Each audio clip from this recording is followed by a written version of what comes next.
I don't know about you, but when I think of Jaguar, I think of classically styled sedans dripping with leather and wood. But the reality is that Jaguar today is a modern SUV brand, with all but two of their vehicles sold in the US being crossovers.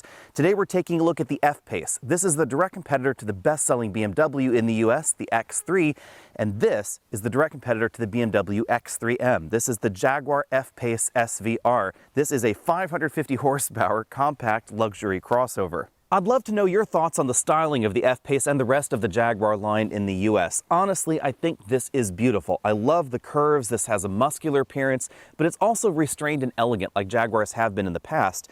But at least for me, this just still doesn't look like a Jaguar, even though I realized that this design language has been around for quite some time now. It's really back in 2005 when Jaguar was still styled like an old world sedan. In this video, I'll be talking about the entire F-Pace lineup, but clearly the SVR is the one in front of me. This gets you the much bolder styling that we find on this front end. The black inserts, no chrome, we get the blacked out surrounds there, blacked out trim on each side. Huge cooling ducts below with functional air release ducts on each side to help release pressure up front. There are also functional vents on the quarter panels and functional vents on the top of the hood. It's accentuated in this model by the matte paint job. And this is another thing I would love to hear from all of you down there in the comment section. Have you ever owned a car with matte paint? This is something that's becoming much more popular in the industry right now, and I have been seriously considering getting matte paint on my next car.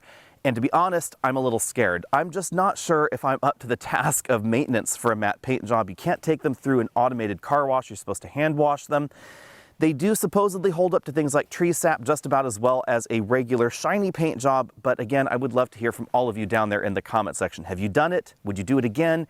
And is it worth it? From this angle especially, I think the matte paint job really shows off the lines of the F-Pace. This is not over-styled like I find the Alfa Romeo Stelvio Quadrifoglio. Although I love the look of that Stelvio, this comes across as a little bit more restrained, a little bit more elegant. Speaking of competition, this is also a direct competitor to the GLC63 AMG, which has taken a little bit of time off. Mercedes has temporarily paused a lot of their V8 engines in North America, so at the moment, if you want something with this much power, you have the choice of the very top-end BMW X3M, the Alfa Romeo Stelvio, or basically this and a Porsche Macan. That's about all that there is in the US right now. The Audi SQ5 is really a tier below this in terms of performance, so at the moment there's no Audi direct competitor available. When designing the SVR, Jaguar opted for a very clean design rather than the bulbous fender flares that we find on some of the performance competition. We do have 295 width tires in the back, so this still has a wide and powerful stance. You can really see that from this angle back here, but it doesn't have those seemingly tacked on fender flares that we find in some performance vehicles.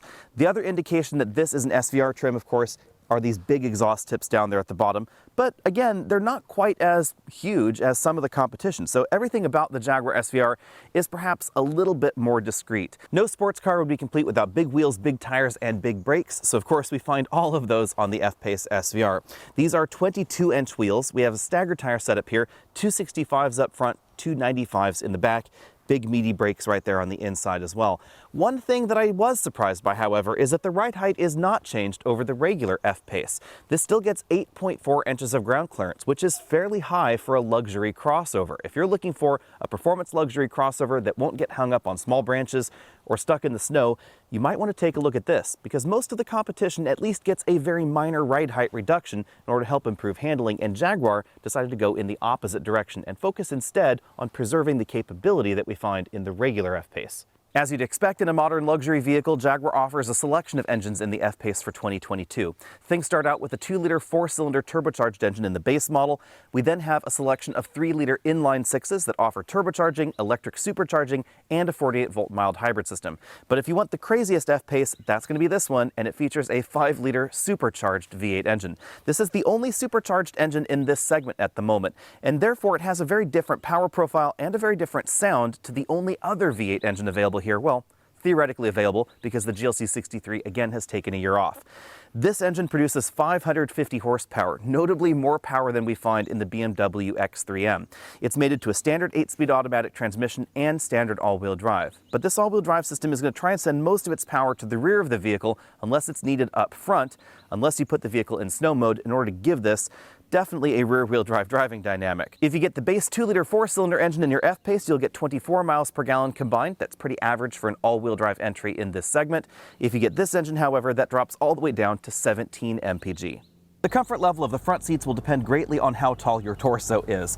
This headrest is fixed into place, as you'll see in just a moment, and it is quite low. If I were to sit with my butt all the way back in the seat, the headrest is actually digging into my back just below my shoulder blades. It is really quite low in this seat design. In order for this to be positioned properly, I would have to scrunch all the way down to about here, and now the headrest is in the right place for me. If you're concerned at all about front seat comfort, just get the regular F-Pace. It has an adjustable headrest and it is perfectly fine.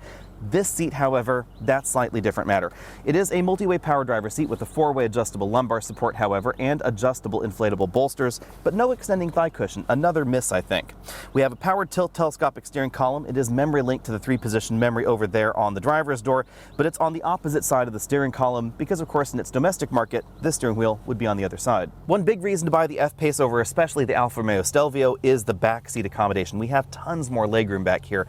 This front seat's comfortably adjusted for me at 6 feet tall. I have about 3 to 4 inches left, and in this vehicle, for some reason, I found myself sitting in a more rearward position.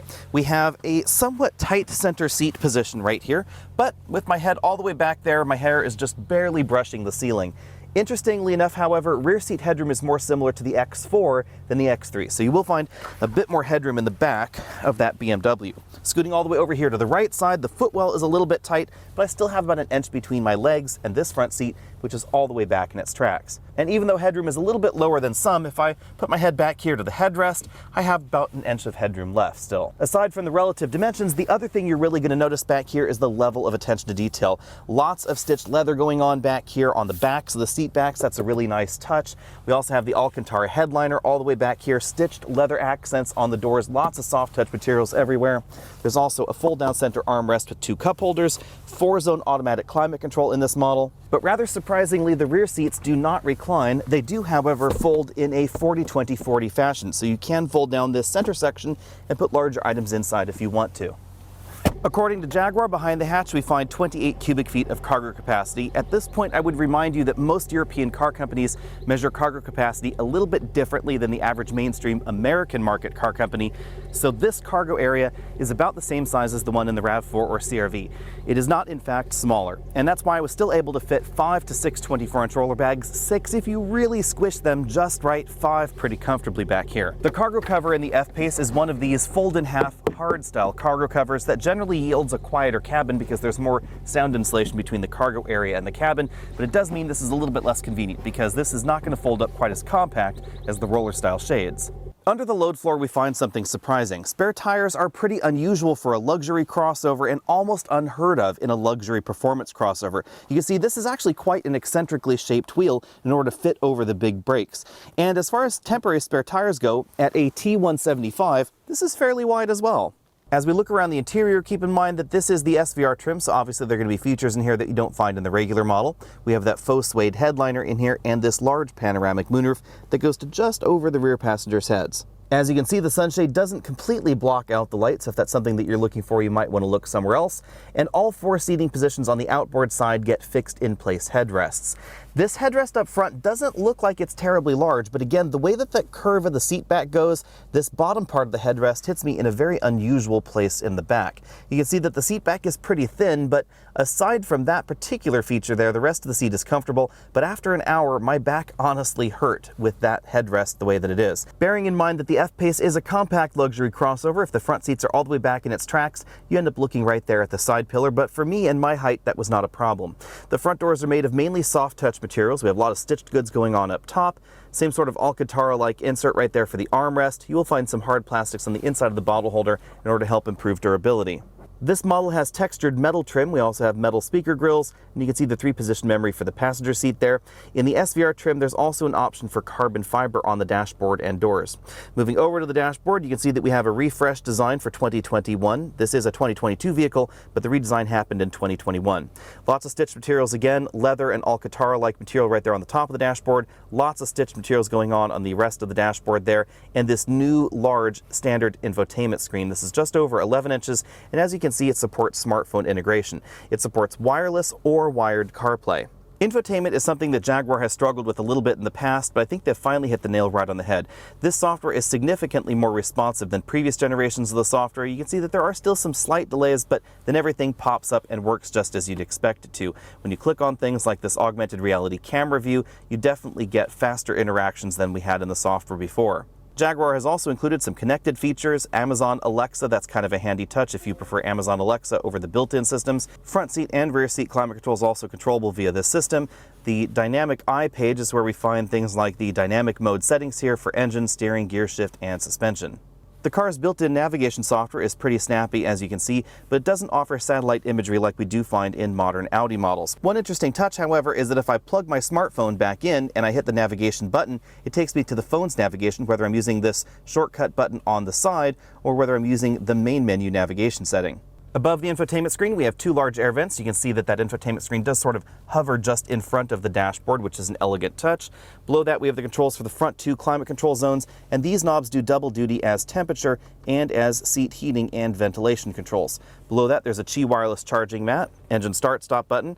This is the volume control for the infotainment system. We then have a drive mode selector knob. You rotate that around for the various drive modes. Interestingly, you press it down if you want to lock the drive modes in place. You then have access to the all-terrain progress control, the exhaust open and close button that opens and closes valves to make it louder, traction stability control, a joystick style shifter, the unlock button's right there on the back. It has an SVR logo on it, park is right there.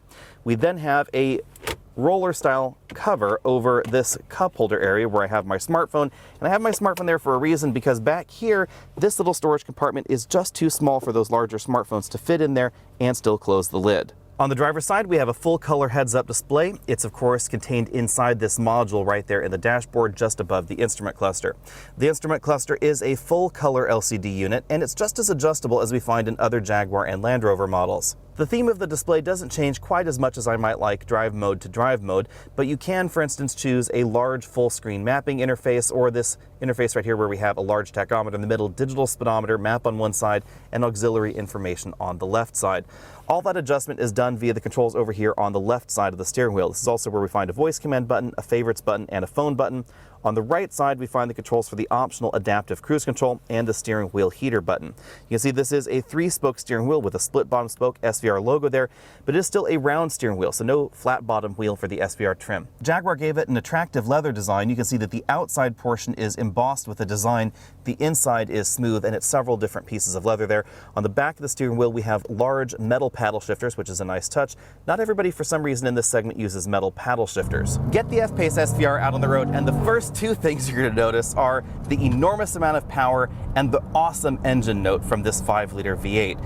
The engine note in this vehicle can be so good and can be so natural because it uses a supercharger, not a turbocharger. In most of the turbocharged competition, not all the engine sounds that you're hearing are real, and in this, they are. It's simply because there's nothing in the way of the exhaust valve. Between the exhaust valve and your ear, there isn't a turbocharger sitting in the way to alter the sound. We just have the muffler, the exhaust resonators, etc. in there tuning the sound to make it absolutely perfect. You will hear just a little bit of supercharger whine on occasion, but it is extraordinarily muted. Most thing you'll hear is just the roar of that exhaust and the blips as you shift through the gears. Now, it doesn't pop and snarl as much as the pre-refreshed SVR, but I think that's a little bit more in fitting with the character of this Jag. 3.8 seconds 0 to 60 in this particular model is a little bit slower than some of the competition. You can go a little bit faster in some of the German options, but none of them have quite the presence and quite the pizzazz, I guess you'd say, of this SVR. 60 to 0 stopping distance in this particular model was 110 feet. That is a little bit longer than some of the German options, likely because the SVR is on the heavy side and on the large side of the segment.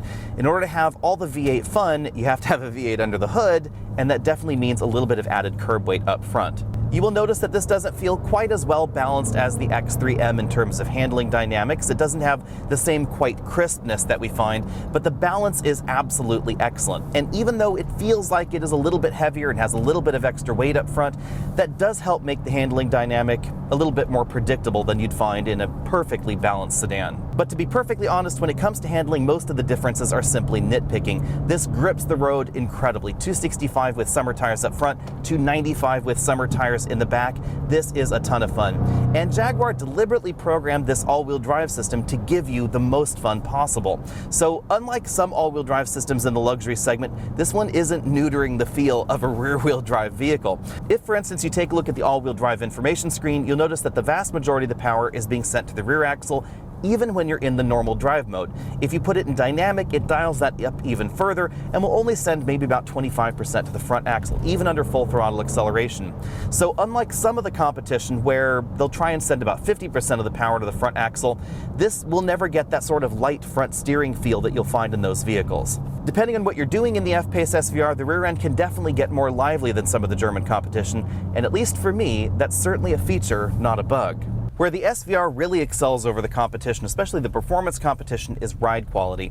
Out here on this rougher gravel road, you'd be hard-pressed to tell that this car has 22-inch wheels and tires on it, because the ride quality is just about as good as the average for something like an M340i, not the X3M. The F-Pace has a really well-sorted ride, and I think a large part of that has to do with the amount of ground clearance that we find in the SVR. That simply gives the suspension more distance to work, more distance to damp those larger potholes, larger imperfections in the road. You will feel some of the smaller imperfections come through into the cabin. That's likely thanks to those 22-inch wheels, but Jaguar's choice to make this a little bit softer means that this, for me, is the better daily driver than an X3M or a GLC63 or the Alfa Romeo Stelvio. Those are definitely going to be a lot firmer, and if you're looking for something that can be sporty when you want it and daily driver livable when you need it, which is 99% of the time to be perfectly honest, this is simply a better balance. So therefore, when it comes to ride quality, unquestionably, I have to give this an A+. Back out on the paved road, not only does this soak up the small imperfections really well, the cabin is also pretty quiet. 70 decibels is what I got here at 50 miles an hour. In the 2021 refresh, the F-Pace gained a little bit of weight, and some of that weight was sound deadening, so this is going to be quieter than the pre-refresh model. The SVR is likely going to be the loudest of them thanks to that raucous exhaust in the back. Even when the exhaust valve is closed, this is definitely going to have more of a rumble in the cabin than the regular F-Pace. And of course, the tire choice in this model. Summer tires, wide 295s in the back, 265s up front. Those are just going to transmit more road noise into the cabin. But Jaguar has done an excellent job of keeping that all under control and making this certainly feel like a more premium sporty vehicle in this segment. According to Jaguar, one of the reasons that the F-Pace gained weight over the pre-refresh model is extra sound deadening. And I think that really goes to the personality of the F-Pace. It's not that this feels more grown-up necessarily, it just feels more refined, more luxurious than the average option. Fuel economy, now that could be a little bit better. We've been averaging about 16 mpg over a week of mixed driving. That's just about what you'd expect with the 5-liter supercharged V8 under the hood, and of course, all-wheel drive. If you want better fuel economy, you will find better fuel economy in some of the competition, but generally speaking, they're not going to have this much power. 550 horsepower, this may not go 0 to 60 quite as fast as some of the competitors due to Jaguar's gearing, and of course their particular choices for tuning the F-Pace, but nothing is going to sound quite like this. The C63 gets close, but it's a twin-turbo engine, so it's still not going to have quite the same rawness that we find out of this supercharged V8. And if I had to choose between the two, I would choose this engine over that twin-turbo engine that we find in the Mercedes. For me at least, the supercharger is the big reason to choose this engine over the turbocharged competition. It's the immediacy of power. If I'm down here at 2,500 RPM, there is instant power when you romp on the throttle. And that's because the supercharger is driven via a belt off of the engine. You don't have to wait for the turbocharger to spool up. There's no turbo lag with the supercharger because the supercharger is always spinning at some fixed ratio in respect to the engine. So you never have to wait for the supercharger to spin up. It's always there for you.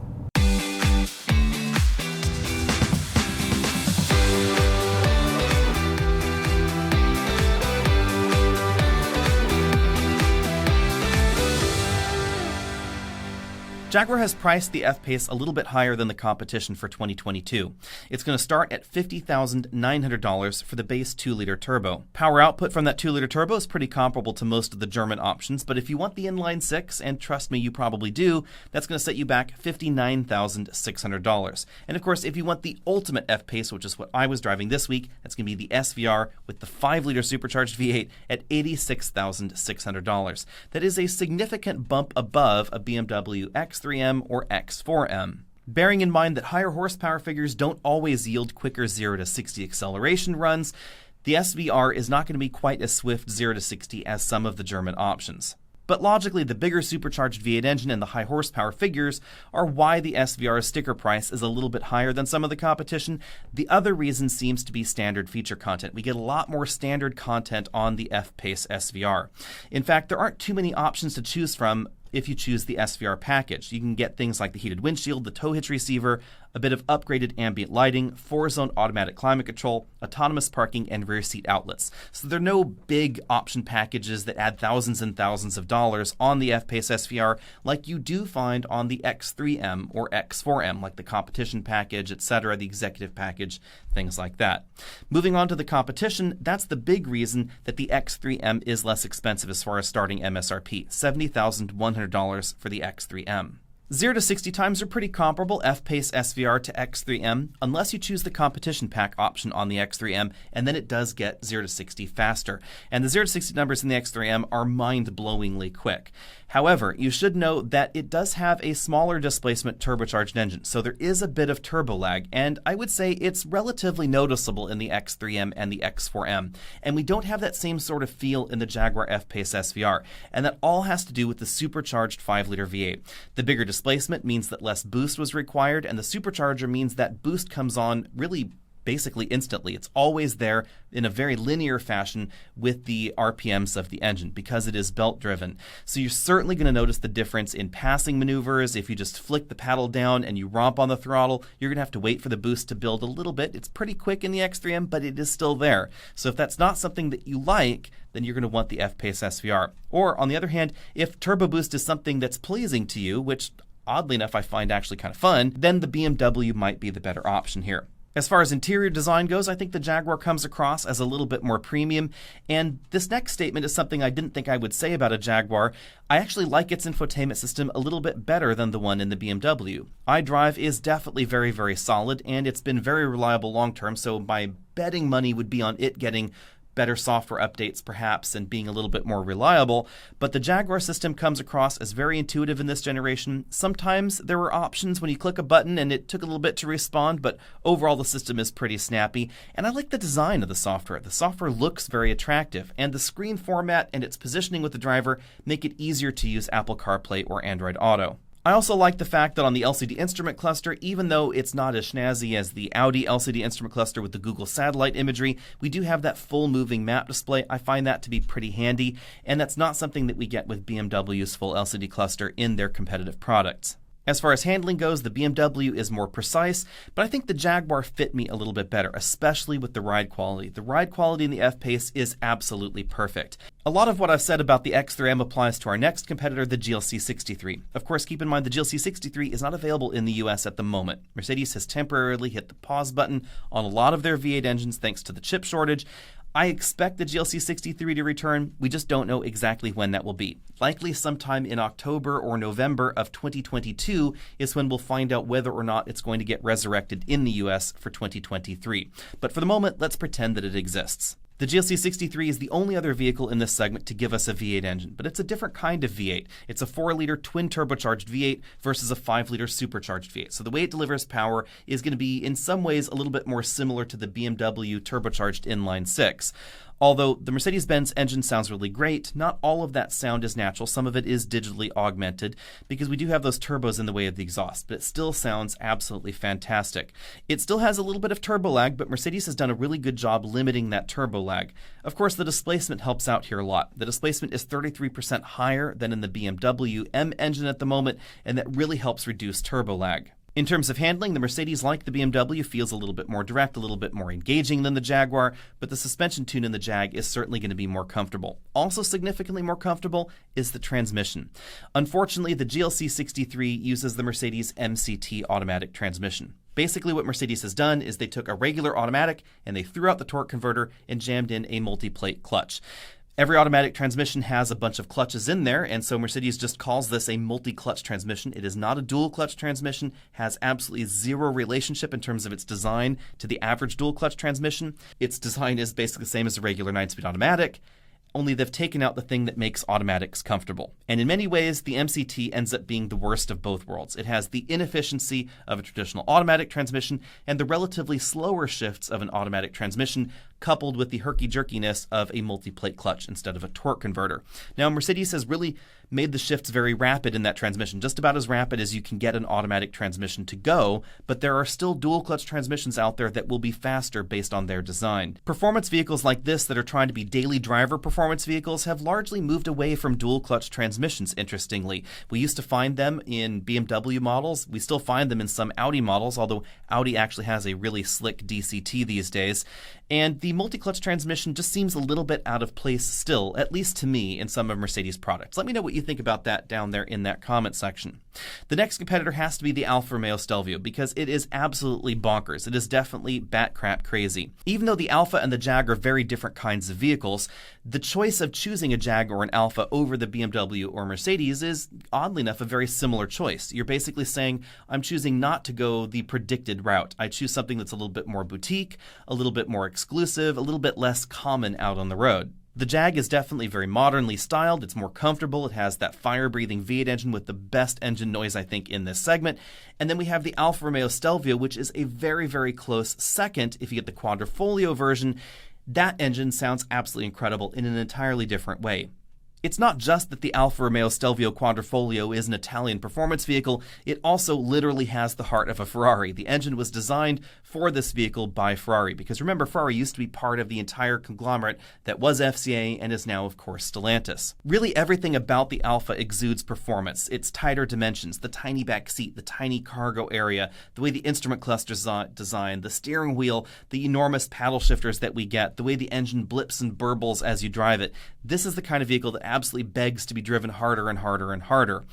But on the other hand, it's less practical. It's tighter on the inside, and it's going to be significantly less reliable in all likelihood. Good reliability metrics are a little bit difficult to come by because the Stelvio doesn't really sell in any great numbers, but anecdotally and the numbers that we do have definitely point to it being a less reliable vehicle in general terms than a high-performance Jaguar. Also on the hit list, the infotainment system definitely seems very last generation. It does support smartphone integration, but the display is not as crisp, not as high resolution as some of the competition. The way that it functions and the interactions with the system are just not intuitive. Also an off-the-beaten-path option is the Porsche Macan GTS. This is now one of Porsche's best-selling models, and I think it's easy to see why. But don't let this low starting price, which is lower than a lot of the options we've talked about, make a fool of you, because if you get carried away with options on the GTS, you can easily spend well over $100,000. And that's because modern Porsche models are not just about performance. They're not just about handling and steering precision, which of course the Macan has in spades. They're all about luxury features, luxury options, and an options list that could just blow your mind. The number of options that you can get on a Macan are just incredible. The variety of them, the sheer number of them, the kinds of things you can option on a Macan, the fact that you can order whatever paint you want. If I wanted to match the paint of my logo to my brand new Porsche Macan and I was willing to pay enough, it's over $11,000, you can match a color to your paint. There's also an expanded option list of color options that's not on that particular menu. So there are off-menu color options, there's choose your own color options, and then there's an enormous color palette of just run-of-the-mill options available on the Macan, just as we find in a wide variety of other Porsche models. But when it comes to absolute performance numbers, the Macan is not quite where we find the X3M, the X4M, the GLC63, or of course the Jaguar F-Pace SVR. The Macan GTS, it goes 0 to 60 in 4.3 seconds, so it's not that sub-4 second category where we find the others. And that's because it doesn't have as much power.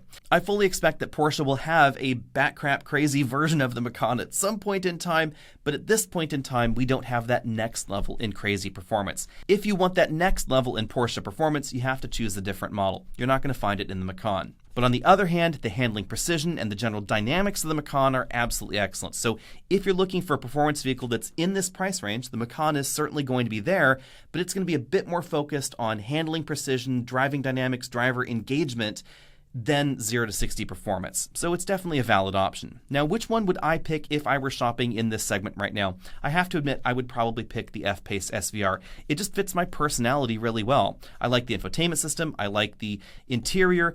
I would have to get different seats, however, and that would be my one caveat. If somehow I could get a dealer to actually order me seats, not charge me an arm and a leg for it, and swap them out somehow, that's what I would do. If that was not an option, if that was just not a thing that a dealer could do for anything, then I wouldn't get one. I have to say that for me, the seats are just a deal breaker because as a daily driver, I need to be comfortable in my car.